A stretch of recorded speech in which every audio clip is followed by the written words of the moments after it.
Dobrodošli. U emisiji Vrele gume očekuje vas test mašine stvorene za vozačko uživanje. Porsche Cayenne S.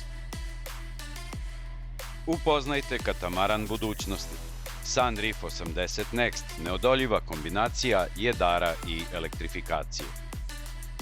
Istražujemo šokantan pad vrednosti novih BMW električnih automobila. A u Oldtimer rubrici dovozimo najpoželjniji evropski kupe 80-ih. Mercedes 380 SEC. Uživanje može da počne.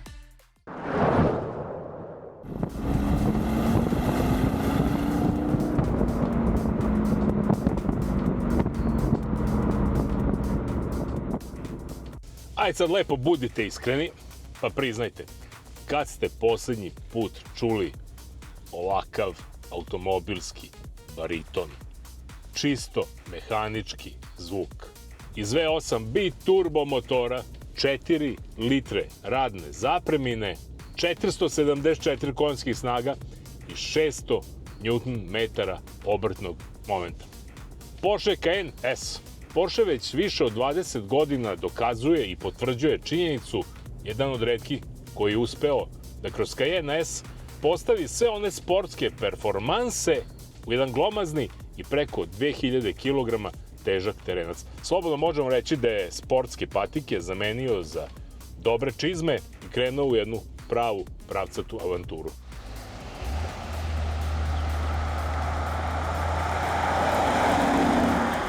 Danas imamo priliku da se malo podsjetimo tih dobrih, starih automobilskih vremena i osetimo šta znači ispod sebe imati pravi, moćan automobil koji ne pruža lažnu emociju, već zaista pušta taj zvuk. Ono što mene oduševljava, do sada smo imali priliku da kroz mnoge automobile imamo sintetizovan zvuk u kabini, da se osjećamo onako sportski, ali napolju ništa se ne čuje, samo ide neki dim kroz auspuh.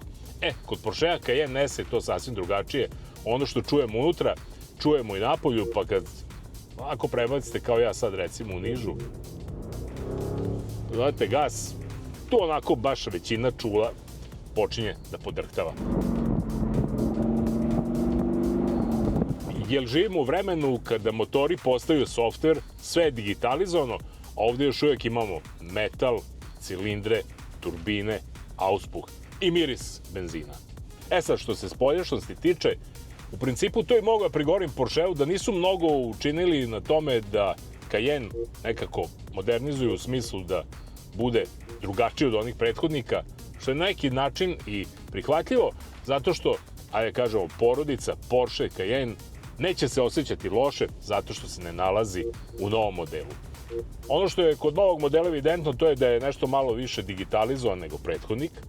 Sada imamo 3 monitora, digitalni instrument tablu, monitor infotainmenta ispred vozača i monitor ispred suvozača koji vozač apsolutno ne vidi iz prostog razloga da dešavanja na monitoru ne bi odvlačila koncentraciju sa puta, budući da već imamo dovoljno gedžeta ispred sebe, ali i vrlo interesantan analogni sat, odnosno štopericu, koja nema nikakvu funkciju u današnje vreme kad sve radimo na mobilnim telefonima, ali daje upravo onaj šmek onih vremena o kojim sam malo čas pričao.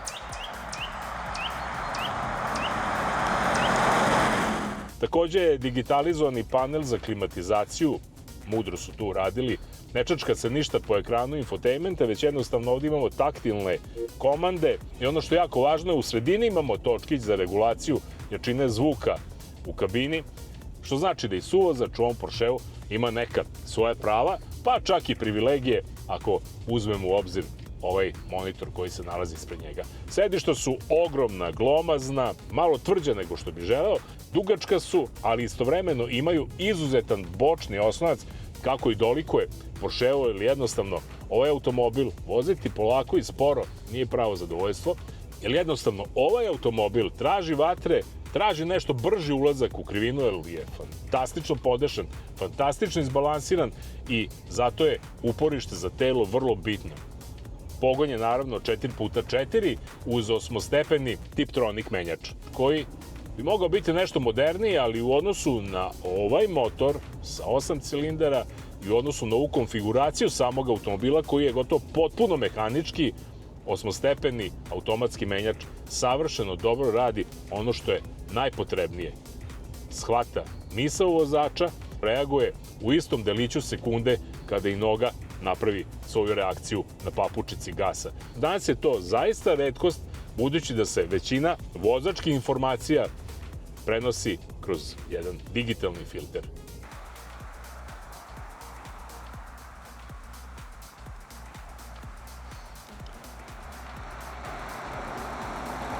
Porsche Cayenne S je izbalansiran fantastično.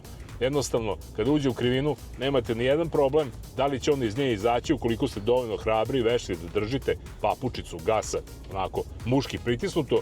Naravno, vodite računa o podlozi, jer Porsche Cayenne S, evo mogu da vam kažem ovako sad potpuno otvoreno, ispravlja mnoge zakone fizike, zaista mnoge zakone fizike, ali led i poledicu i ono što nas na putu može zadesiti ne, tako da uvek predviđajte šta je ispred vas kad vozite ovakav automobil i onda, što kaže, punim srcem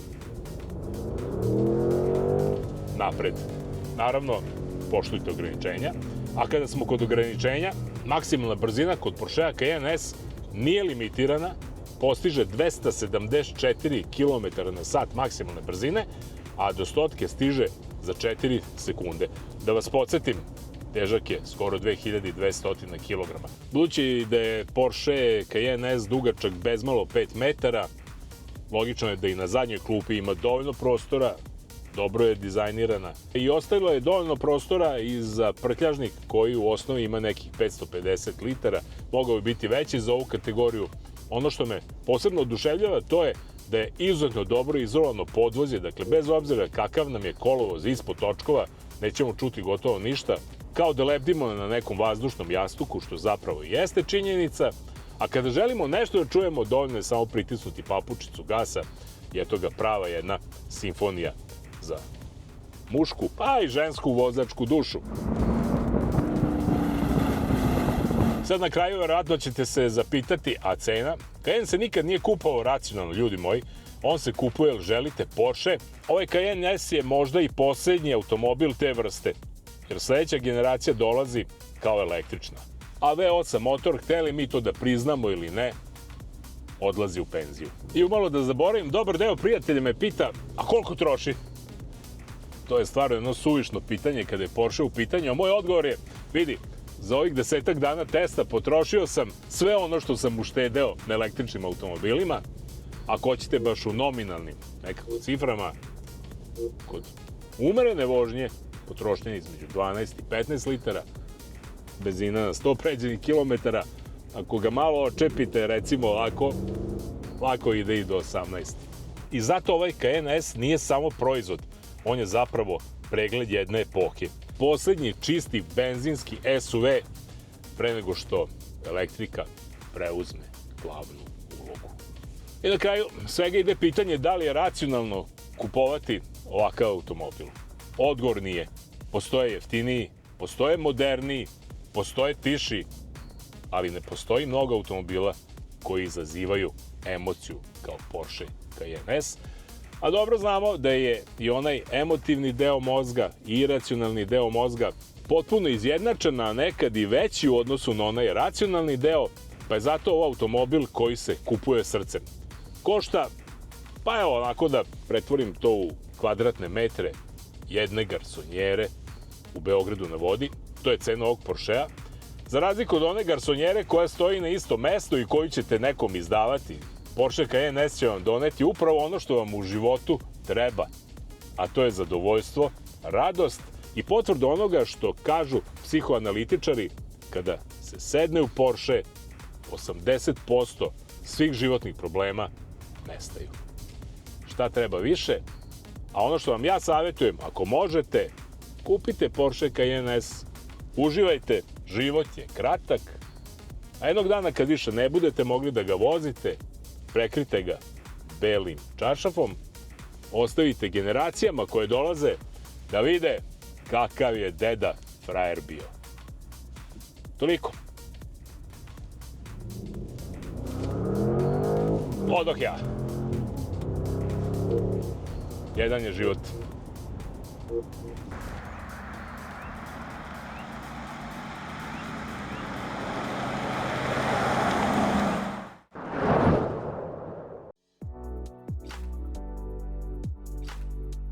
Na moru danas postoji mnogo luksuznih jahti, ali samo retke uspevaju da pomere granice onoga što mislimo da je moguće na vodi.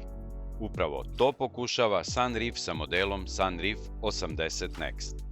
Reč je o velikom luksuznom katamaranu dugom oko 24 metra koji donosi potpuno novu filozofiju prostora.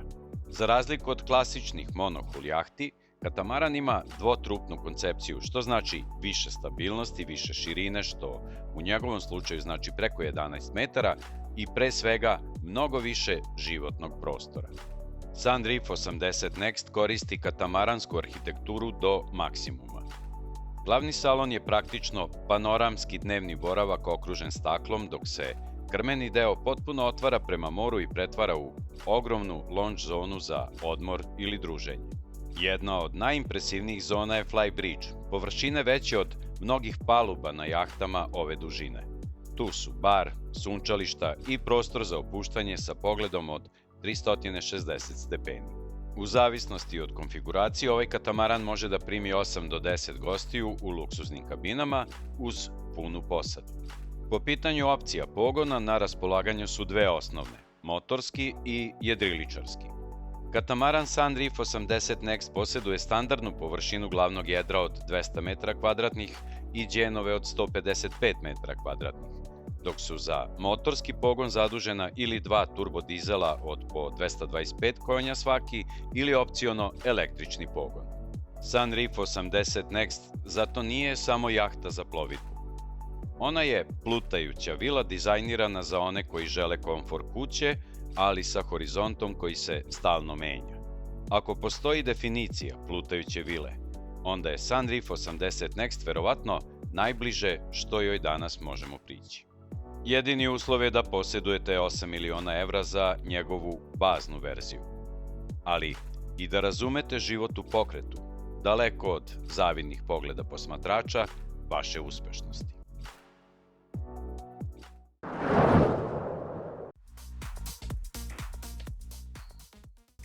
Dolazak novog električnog BMW-a iX3 i veoma slaba prodaja polovnih električnih modela iz Minhena otvorili su jedno neugodno pitanje. Da li su pioniri elektrifikacije zapravo gubitnici sutra? Primer luksuznog modela BMW i7 govori više od svake analize. Kao nov košta oko 150.000 evra, a već posle godinu dana prosečna tržišna vrednost mu je niža i do 50.000 evra. To je cena eksperimenta koji je platio prvi vlasnik. U trci za profitom proizvođači su požurili da ponude sve veće i sve luksuznije električne automobile po cenama koje su često delovale nestvarno. Pri tome se zaboravila osnovna ideja električne mobilnosti. Ekonomičan, jednostavan i praktičan gradski automobil. A tržište takve greške kažnjava brzo i bez milosti. Nažalost, najčešće ne kažnjava proizvođača, već kupca koji je poverovao da je električna bajka već završena priča. Koliko je ova tema zapravo važna realnim kupcima pokazuje i jedan zanimljiv detalj iz vrele gume Mobility vertikale na društvenim mrežama. Samo jedna objava na Instagramu koja se bavi padom vrednosti električnog BMW-a i7 za nekoliko dana je pregledana više od 100.000 puta, uz 1800 raznih interakcija i čak 1400 deljenja. Zato, ako ste mentalno spremni za električni automobil, najrazumniji izbor je mali i jednostavan gradski model. A ako želite električni luksuz, savetujemo pažljivije birajte ili sačekajte još malo. Iz Evrope uskoro stiže talas mnogo povoljnijih, ali i vrlo dobrih električnih polovnjaka sa svim svojim prednostima, ali i manama. Jer u autoindustriji već kruži jedna nova poslovica. Prvi vlasnik električnog automobila plaća, drugi ga vozi, a treći popravlja.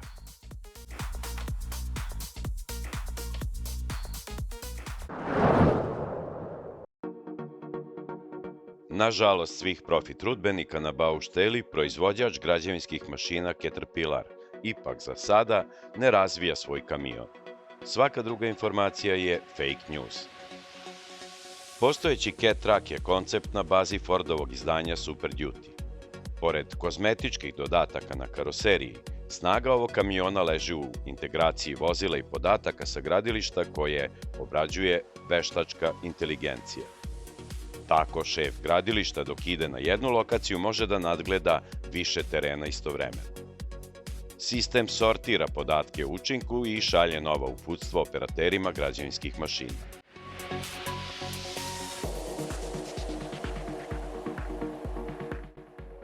Tu je i dron, ako zatreba da se situacija sagleda i iz vazduha.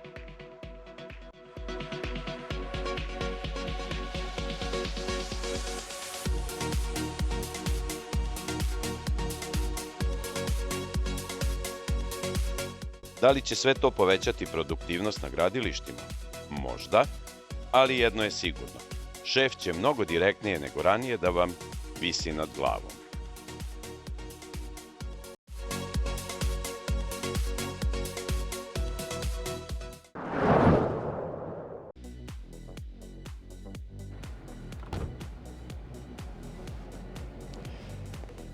Servo dodavač pojasa, jedan od Mercedesovih originala.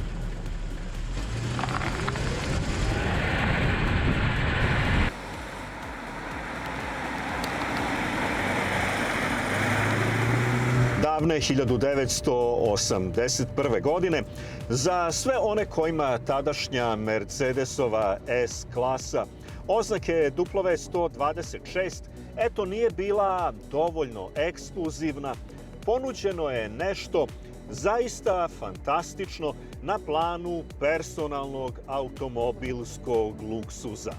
Milan i ja se vozimo u kupeu 380 SEC ili SEC kako ko voli.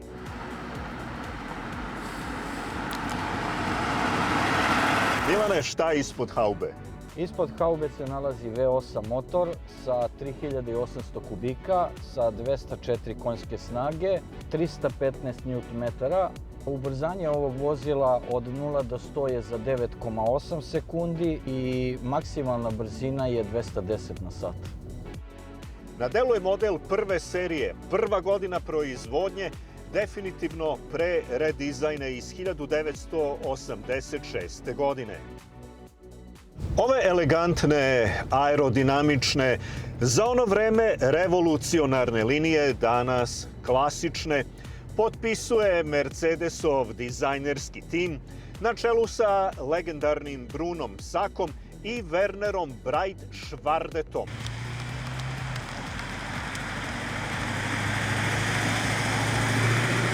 Generacija W126 rezultat je 6 godina razvoja, intenzivnih testiranja u vazdušnom tunelu, pa i mnogo sastanaka na temu kako odabrati idealnu plastiku za branike.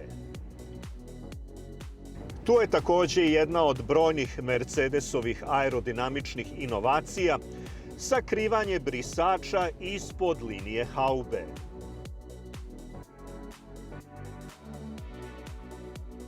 Inače, u svoj toj dizajnerskoj modernizaciji zadržan je jedan retro detalj koji danas nećete viđati na kupeima, a to je nedostatak B-stuba.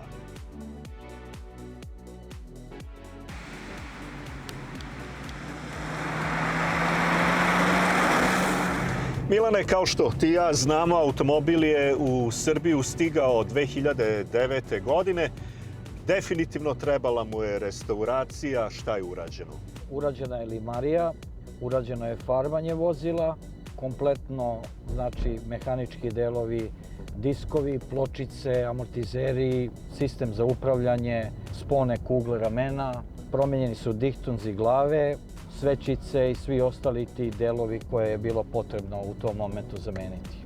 Prilikom restauracije hteo sam da dam svoj lični pečat, tako da sam drvene detalje na vozilu odradio u sivoj varijanti AMG i ugradio sam kožna sedišta iz SL-a od generacije 2000-te pa na gore. Kaži mi dve stvari. Koliko je Mercedes lak za rad, s obzirom da si veliki deo posla uradio sam, i koliko je dobro snabdeven lager delova? Što se tiče rada, meni bar nije predstavljao problem. A što se tiče delova, Mercedes ima jako dobre lagere sa tim starim delovima i moguće je naći za sve modele, čak i za starije modele, lako se pronalaze delovi.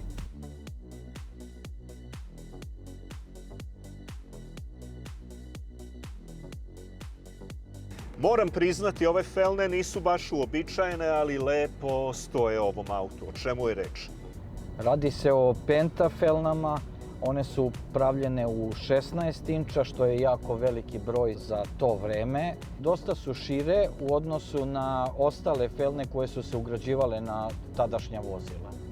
AMG pentafelne su poskupele ovu restauraciju za 2500 evra.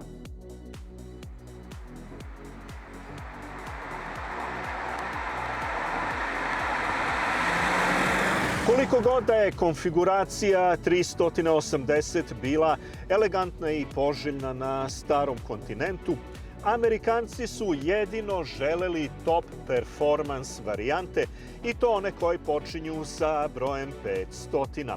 I nisu čekali do 1984. godine, kada je krenuo zvaničan dilerski uvoz, nego su pribegavali takozvanom sivom uvozu, kako to zovu Amerikanci, a mi zovemo lepo, šverc komerc.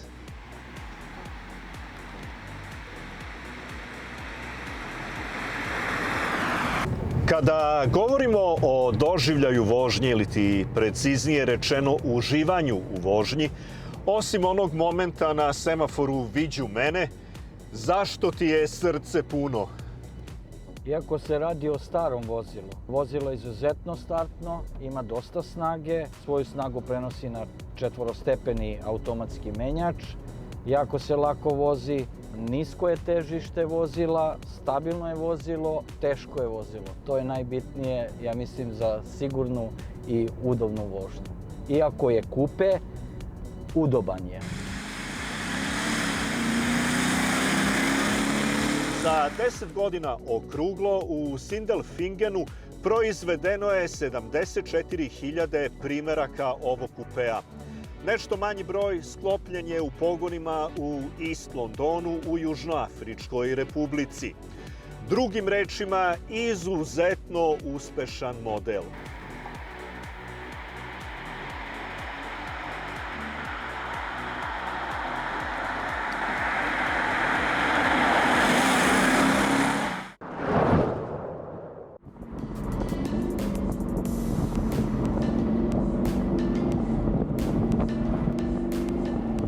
Toliko za ovaj put. Do sledećeg susreta sa ekipom Vrele gume, zapratite nas na društvenim mrežama i budite u toku sa aktuelnostima iz sveta automobilizma. I ne zaboravite, vozite bezbedno.